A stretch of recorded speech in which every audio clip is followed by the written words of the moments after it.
Glory America, bonjour, hi Canada. I'm Hugh live inside the Beltway, where last night a congressional resolution came out of the House of Representatives that will probably fly through the Senate this week, and then everyone's going to go home. To discuss that and other matters, Congressman Zach Nunn joins me. He's from Iowa's 3rd Congressional District.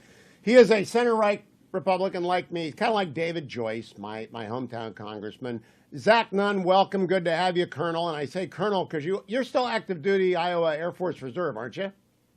Yeah, Hugh. Good morning and happy holidays to all the listeners out there. Thanks for what you do. Continuing to serve in the U.S. Air Force Reserve as a colonel here, probably the more enjoyable of the two jobs, but both of them, at this point, very important for helping the American people. So we're all on board here out of Iowa.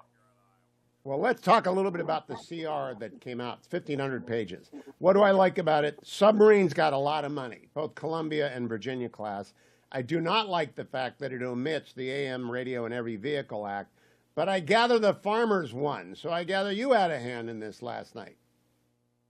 Brother, we were all on board for the farmers, and you know this. Iowa is an ag district, but as I said to my Republican colleagues yesterday, every district in America is an ag district. Whether you're growing it, whether you're eating it, whether it's part of our national security plan, hugely important. And we were able to get $100 billion in disaster aid, and this is everything from the horrible hurricane fallout in places like eastern North Carolina to the Panhandle to what's going on across the country, including my own hometown of Iowa, where we have had just disastrous tornadoes, acts of God that go beyond budget planning and really destroy communities.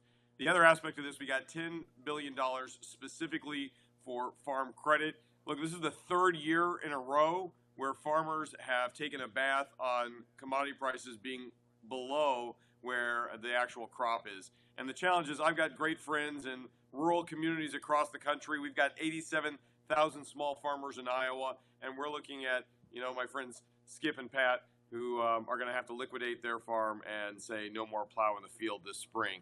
That can't happen. When we lose 87,000 family farms in a place like Iowa or the hundreds of thousands of farms across America, that means we get into big ag, which is candidly exactly what the Democrats would like to have, one big ag sector that they can directly rule, or we end up losing out, as we have with some of our specialty crops, to places overseas, and we become a net importer in America, not just of fuel, but of food, and this becomes very dangerous. A couple of the other things we're very excited about: year-round E15. This is something that comes out of biofuels.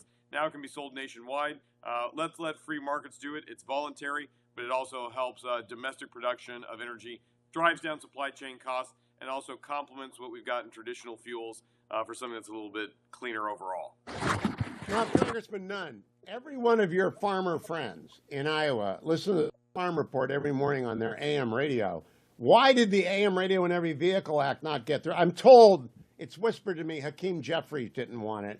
Why do we care what Hakeem Jeffries wants? We need to protect the emergency broadcast system. Generally, AM radio is one of the best ways. I know that's what I'm listening to when I'm taking my 6 kids back and forth to school in the morning. Equally important, it's one of the best safeguards, whether you've got any impending natural disaster, an emergency happening, or drones flying over New Jersey. We need somebody who can help get to ground truth on these things. Now, I will say there was a lot of negotiation going on in the bill, and I think the Speaker, to his credit, took on major issues that he knew he had to get in here to get a Republican-led bill that would make both the Senate Republicans, House Republicans, as well as tee up President Trump for success. I'm fully confident President Trump wants to be the first to sign that AM radio bill into law, so let's let him take that victory lap on it. He'll be there with us. Hugh, one of the other things I want to highlight that's, I think, really important in this is something that a bill we've been working on for a while. It's called beneficial ownership, and it's our first pushback on a federal government which has really harmed small and medium businesses. And these aren't just farmers. This is every business in America. There's a rule that will go into effect on day 1 of January 1st, 2025, that will charge every small business who fails to self-report of the government regulations that they are non-compliant with a tune of $500 per day per infraction, with a fine of up to 3 years imprisonment if you fail to hit this. The federal government has touted that they've informed and received feedback from nearly 7 million small businesses. But Hugh, I'm here to tell you there are over 35 million small businesses across America who would immediately be impacted by this. And it's really a way for the bureaucracy to fleece hardworking, everyday, mom and pop Main Street shops to be able to get a little more money in, and in some cases, put folks in prison who they've targeted. This continuing resolution will extend this for a year so that we, as a Republican majority in the House, Senate, and with the president, can finally get rid of this level of bureaucratic That is overreach. good news. I am actually a small business, the Hugh Hewitt Show is an LLC, and I am very, very glad that you passed that. Because I was getting those notices, and I don't want to deal with that, and I'm glad you passed that. Let me ask you about a little inside baseball, Zach Nunn. The House Intel Committee has lost Mike Gallagher, and it's going to lose Michael Waltz, and I don't know who else. Do you want to be on House Intel? Have we named House Intel for next year? Because I like talking to people on House Intel. They're usually very serious, and they end up telling me stuff even when they don't tell me stuff.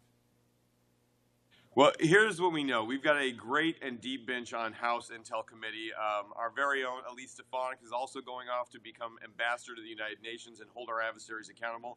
We're going to end up with some real gaps on House Intel. We have a great chairman. We even have a great ranking member on the Democrat side, Jim Himes, as well as Mike Turner. You know, our background lends itself to this. We are privileged to be serving on financial services for the insurance sector in Des Moines, Iowa, the Ag Committee with Ag in Iowa.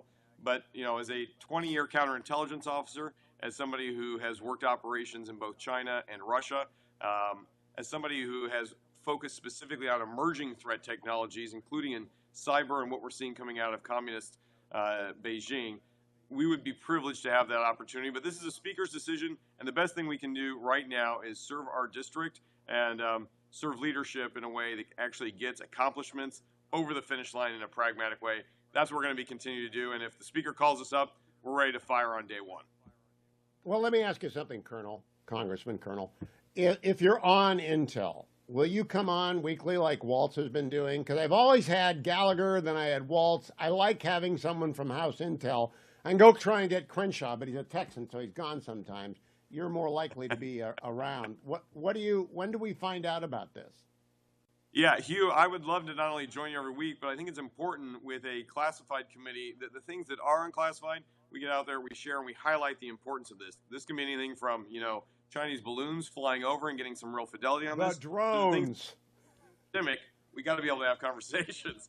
I expect that we will elect our speaker promptly in January, and then the speaker's timeline is in the coming spring to help fill those, 4 or 5 open slots on Intel quickly, because what we don't want are gaps in coverage on critical information that's a direct national security threat to us. What do you think about the drones, Congressman? Look, we have been working as an Air Force guy on a number of pro-U.S.-made drone technologies that we are including in the National Defense Authorization Act. Happy to lead that with our great innovators here in America.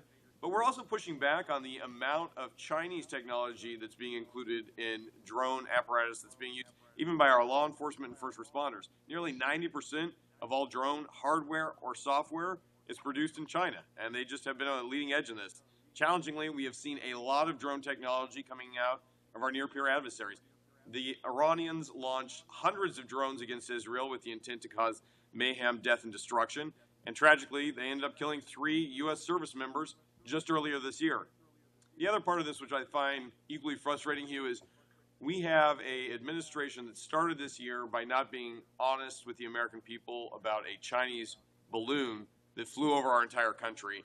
And now this week they have told us that the New Jersey State Police have been wrong when they said they intercepted a drone, that the U.S. Coast Guard is not telling the truth when they reported dozens of drones trailing a Coast Guard cutter off New Jersey, and that everybody from the governor of New Jersey to kids on the Jersey Shore are candidly flat out wrong, because the White House has now said there's nothing to see here and we won't corroborate any of it.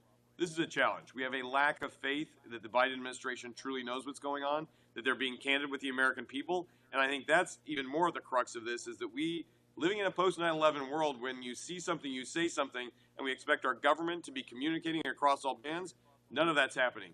We have a White House which is broken, and we have a federal government which is reporting one thing in New Jersey, another thing in Ohio when they just shut down Wright Air Force Base to drone. And then other folks who are just candidly not getting an answer that the American people deserve.